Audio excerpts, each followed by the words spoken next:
Welcome to TechCuss. In this quick video, I am going to show how you can merge cells in Microsoft Excel. Merging cell in Excel spreadsheet is basically combining a large or smaller group of separate cells into a single cell that will take the whole area.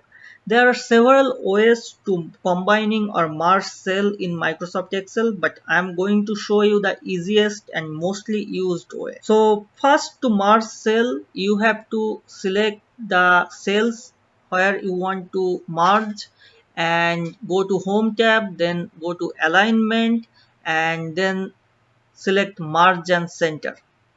And as you can see, the at the header results that has brought into the center, and the four cells I selected, that has been merged.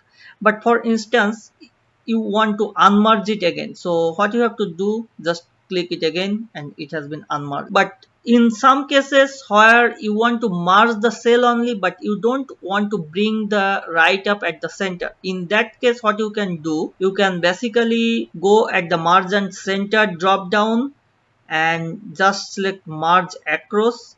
So now you can see the cells has been merged but the write up has not been brought into the center. For my case, I want to bring it to the center, so I am going to just select merge and center. In many cases you want to merge the horizontal cell only. In that cases, for instance, I want to merge these cells horizontally, and for this what I have to do, I have to select it and then click at the merge and center drop down and click merge across, and as you can see it has been merged horizontally. So but if you want to merge it all along, what you have to do, just click on merge cell and it has been created a large cell instead of different horizontal cells. Okay, and when you want to unmerge it, just click on unmerge cell and go back to the previous position again. Thanks for watching, hope you have enjoyed it.